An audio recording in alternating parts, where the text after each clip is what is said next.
Provided something. But it is an honour for me because I only launched Democracy 2015 in early September, and here we are in November, and you're a very substantial organisation to ask me to speak at your annual general meeting, so I do feel honoured.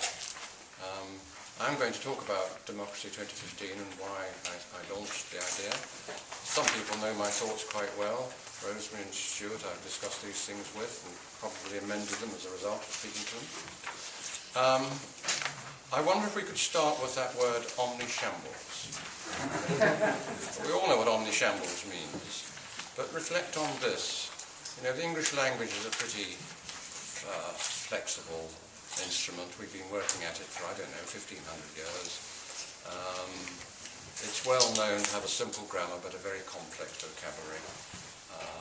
An English dictionary is always bigger than a French dictionary, or whatever it might be, for the same sort of level. Why? Because we have an amazing vocabulary. And yet, when we get to 2010 and the coalition, we can't think of a single word in the English language to describe the incompetence we see in front of us. So we invent this wonderful word, mixture of Latin and, I suppose, ancient English, omnishambles. And I think that says a lot, actually. It's not often we invent words, and here is one. So I've been asking myself for a long time, not since the word came into common usage, I've been asking myself for a long time, why are they so incompetent? That's what really upsets me. I mean, it upsets me deeply, actually. Why are they so incompetent? And so it drove me, obviously, to look at the quality of members of Parliament and think about a little bit about where they come from and how is it that they are often, generally, very intelligent people. I'm not for 1 minute denying they're very, very intelligent. How is it that when you put them into power, they become almost, nowadays, infallibly incompetent? They hardly ever get anything right, as far as I can see. And so think of Democracy 2015 and what I'm trying to do, as I'll describe, as being in parallel with what you're doing. You are rightly concentrating on the rules of the game. You want to improve the rules of the game in order to end the dysfunctional nature of our democracy. I want to help to end the dysfunctional nature of our democracy by improving the people, the quality of the people who actually sit in Parliament. So I don't see us as being in different camps, I just see us as working alongside. We obviously need both. So what is the origin of this incompetence? The thing to remind oneself, I mean, we're also completely and utterly used to our constitutional arrangements, and one doesn't often see the significance of them. You know, sometimes they're very obvious in front of your face and you scarcely ever focus on it. The fact is that we do select government ministers from a very small pool. We can only select them from members of Parliament and a few from the House of Lords. So if we go to an analysis of the House of Commons, I'm going to leave out the House of Lords for that. I could say things about them, but they'd be mainly rude, so I'm going to leave that aside. We find that 90 members of Parliament have spent their entire lives in politics, without exception, which means they go to university, they often read BP, do you notice, at Oxford or Cambridge, at Oxford, and they go straight into party research departments, or they go into think tanks which align themselves broadly with one party or the other. They become special advisors, and so on. And then they are parachuted into winnable seats,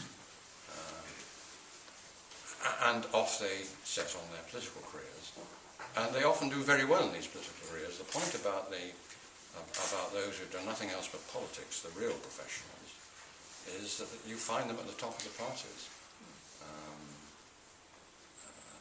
You know, it's paid off for them. Essentially, it's paid off for them. They want to get to the top, and they get to the top. The professionalism they demonstrate, which has nothing to do with running large government departments, pays off. And then if you look at the rest of the House of Commons, you find that another big chunk of members do have very laudable careers and are very expert in them, in the law, in medicine, teaching, journalism and so on. But the point about these activities, as I well know, having spent a long time in one of them, is that no management skills are required really, at all.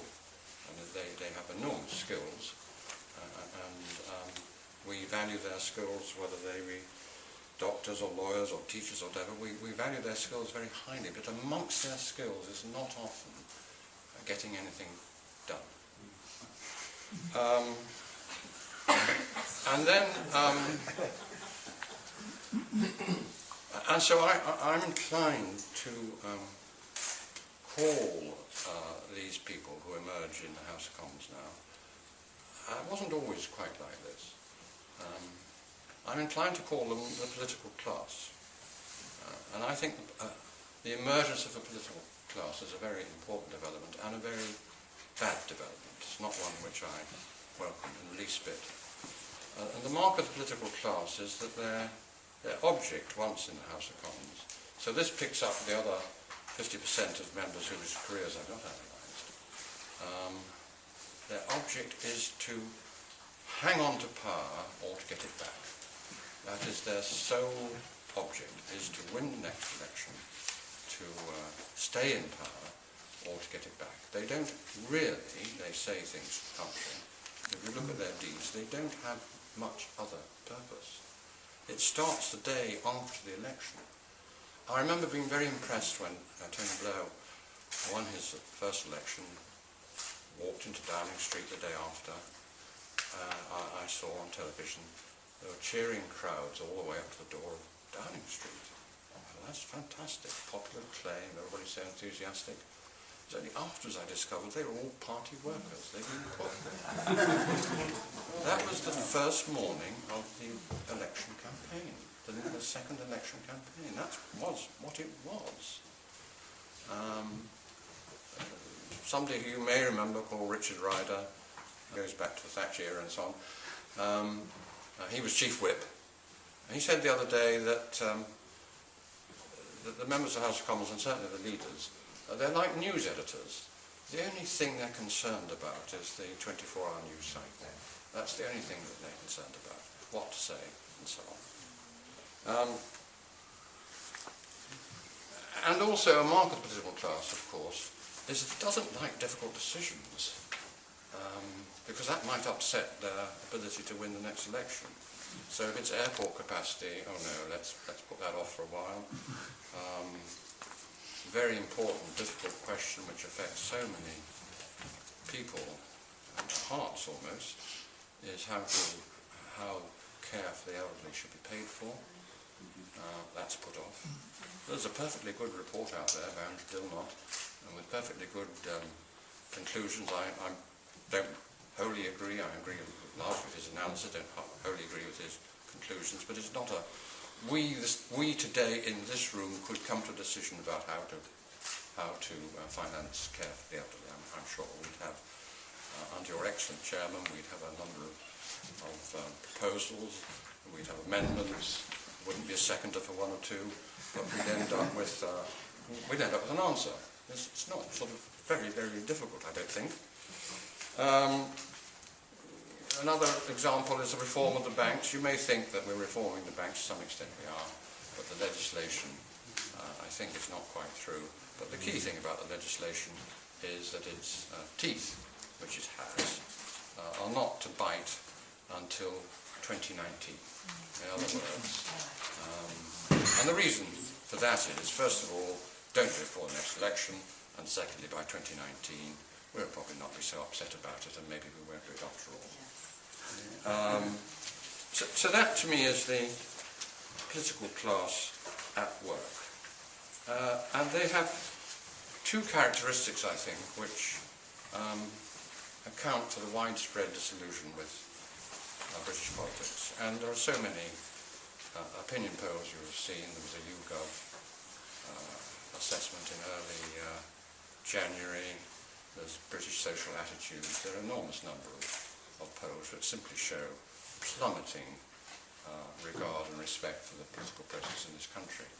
And I compared with one of them conveniently, what wasn't difficult to do, with a level of respect for the political systems in our fellow members of the European Union, 27 of them. We're at 21st place. There are 20 countries which have a higher estimation of the political process than we do. So it's really serious. And one of the key reasons, I think, is that members of Parliament don't listen. It's really important to understand they don't listen at all. They think they listen because they do lots of polling in marginal constituencies to try to discover what little bribes they can put into the next manifesto, which will carry just that narrow band of marginal constituencies. That's one of the things they do. And they conscientiously and properly hold their surgeries in their constituencies. But these surgeries are very like the excellent Citizens Advice Bureau work. I mean, they should hold such surgeries and the work should be done. I'm not criticising them as an activity, but they're not listening. They're just listening, or at least if they are listening, they're listening to a very thin slice of what people think and fear and do. They're not listening in any general, attentive, sympathetic way to the electorate. And secondly, the second characteristic is the one I already mentioned, which that very little in their lives has prepared them for running anything. So, and I'm very, very glad to take questions. I should say that at the beginning, quite soon. In fact, I'd like to take questions. I much more enjoy questions and answers than I do just speaking solo. And so I've founded, as a result of feeling extraordinarily fed up, I founded Democracy 2015 in the early September to try and deal with these problems. I'm really, really lucky, of course. I'm able to call on the Independent to sort of launch me. I mean, there are a few people who call upon a newspaper to launch them, but because I was sort of in at the beginning, they did that for me. But we will have to be a break between Democracy 2015 and the Independent, and if I was editing the Independent, I would want a break, because the Independent is independent, and we'll be a player in the scene. So there are two things to cure: not listening and not being competent, in my view. How we propose to cure not listening is it'll start very soon, maybe towards the end of next week. We intend to start the really big, complicated process of trying to draw up